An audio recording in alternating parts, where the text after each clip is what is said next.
In the final months of the Third Reich, a team of German engineers completed what may have been the most radical jet aircraft ever conceived during the war. It never fired a shot in anger. It never faced an Allied bomber. And when the end came, Adolf Hitler personally ensured that no enemy hand would ever examine what they had built. The order was simple: destroy it. Every prototype, every blueprint, every trace. But history has a way of surviving. By 1944, Germany's air war was collapsing. The Allies had achieved something the Luftwaffe's planners had never seriously prepared for: air superiority over the Reich itself.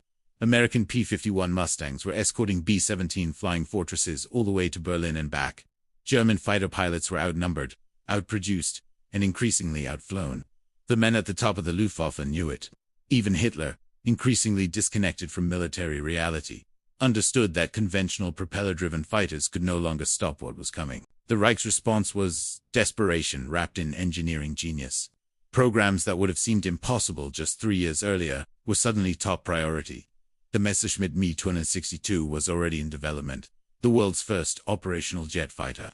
But even as that aircraft entered limited service, other projects were underway. Darker projects. More radical ones. Air cliff born not from long-term strategic planning, but from the raw, urgent need to buy time for a regime that was running out of it. One of those projects was the Heinkel He-162 Volksjäger, the People's Fighter, and the story of how it came to exist, how it flew, what it revealed, and what Hitler ultimately chose to do with it, is one of the most extraordinary and tragic chapters in the history of aviation. The order came down in September 1944. The Reich Air Ministry. The RLM issued an emergency specification for a jet-powered interceptor that could be built quickly, cheaply, and in enormous numbers. The concept was brutally pragmatic. Germany was losing its experienced pilots faster than it could replace them. The solution, at least on paper, was an aircraft so simple that semi-trained Hitler Youth members could fly it after minimal instruction. It would be powered by a single jet engine. It would be constructed primarily from wood to save aluminum. It would be ready for frontline service in 90 days. 90 days. Experienced aviation engineers understood what that timeline actually meant. It meant corners would be cut. It meant unknowns would be left unresolved. It meant men would die testing it. But in the autumn of 1944, with Soviet armies pushing into East Prussia and Allied forces crossing into Germany from the west, no one at the RLM was in a position to argue about timelines. Ernst Haeckel's company won the contract. Haeckel was no stranger to jet aviation. His company had built the He-178, the world's first jet-powered aircraft, which had flown back in August 1939. He had watched with frustration as the Luftwaffe failed to capitalize on that breakthrough. Now, 5 years later, his team was being handed another chance. But the conditions couldn't have been more different. Instead of a research program with room for development and iteration, this was a wartime sprint with lives and the fate of the air war riding on every decision. The chief designer responsible for translating the RLM's requirements into an actual flying machine was Siegfried Gunther, one of Heinkel's most talented engineers. Gunther had years of experience in high-performance aircraft design, and he approached the He-162 with a combination of ingenuity and necessary compromise. The resulting design was unlike almost anything that had flown before. To meet the impossible schedule, Gunther's team placed the single BMW 003 turbojet engine on top of the fuselage, behind the cockpit, in a position that allowed for rapid installation and removal. The aircraft sat low to the ground on a tricycle undercarriage. The wings were swept slightly and fitted with distinctive downward-angled wingtip fins. It was compact, almost dart-like, and visually striking, but beauty and structural integrity are not always the same thing. The He-162 was constructed with a wooden nose section and composite materials wherever possible.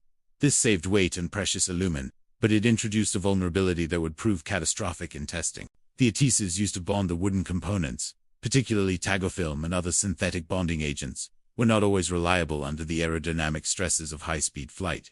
The consequences of that flaw would become apparent, in a way no one could ignore.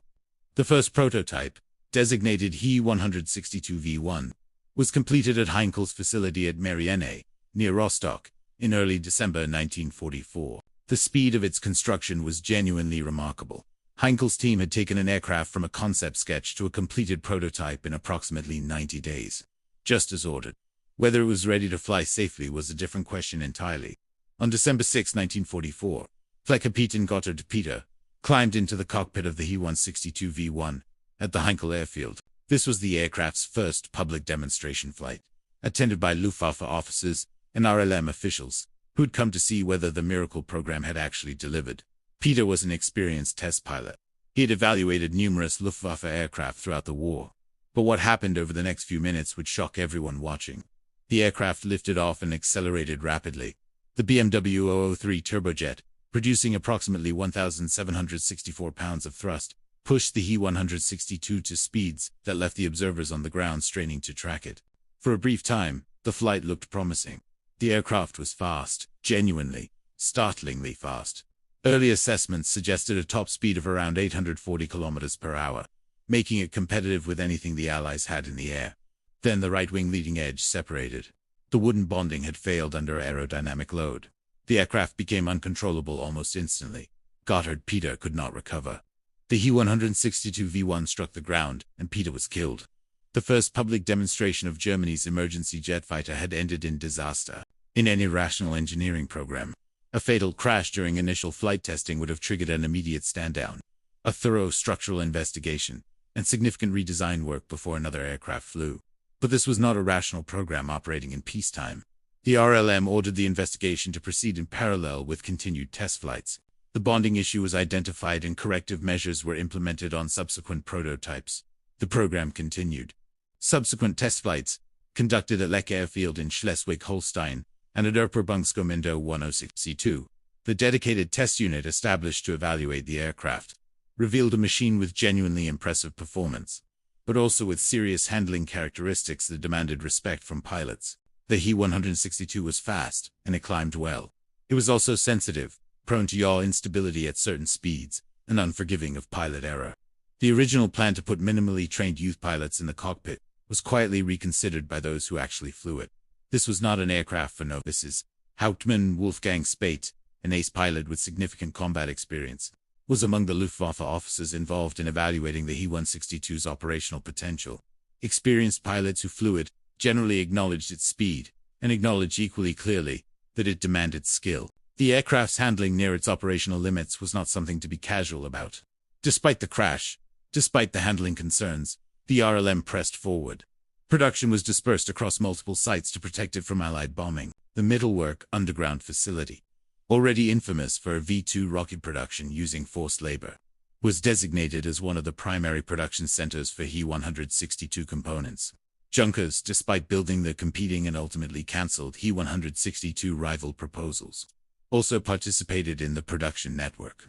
The program used concentration camp labor, a horror inseparable from the history of this aircraft, and from the broader record of Nazi industrial production during the war. By the early months of 1945, He-162s were reaching frontline units. Jagdgeschwader 1, based at Lech, became the primary operational unit equipped with the aircraft. But the conditions for meaningful combat deployment were disintegrating as fast as the Reich itself. Fuel was critically short. Spare parts were scarce. The pilots who knew the aircraft best understood that sending it into combat against experienced Allied fighter pilots without adequate preparation was effectively a death sentence. There were combat encounters. JG-1 did fly operational sorties in the final weeks of the war. Claims were made, but documented aerial victories confirmed to the He-162 remained limited and disputed by historians. The aircraft that was supposed to change the balance of the air war arrived too late, in too few numbers, with pilots who were still learning to trust it, against an enemy that was weeks away from ending the war entirely. And then there was Hitler. As Allied forces closed in from both east and west in April 1945, the orders came down that had been anticipated for weeks. Destroy what cannot be evacuated. Leave nothing of military value for the enemy. This applied to aircraft, to research facilities, to prototype programs at various stages of development. For some He-162 variants still in development, including more advanced prototypes exploring different engine configurations and airframe refinements, the destruction order effectively ended their existence before they could be properly documented or evaluated. When British and American forces overran German airfields in May 1945, they found He-162s in various states. Some had been deliberately destroyed. Others were captured intact or nearly so. Allied test pilots, including British and American aviators who had spent the war fighting against the aircraft's conceptual siblings, now found themselves strapping into the cockpit of the Volksjäger and taking it into the air over defeated Germany. Their assessments were revealing. The He-162 was fast. Unquestionably fast. The British test pilots who flew captured examples at the Royal Aircraft Establishment at Farnborough came away impressed by its speed and concerned by its handling characteristics, particularly in certain maneuver regimes. American evaluations produced similar conclusions.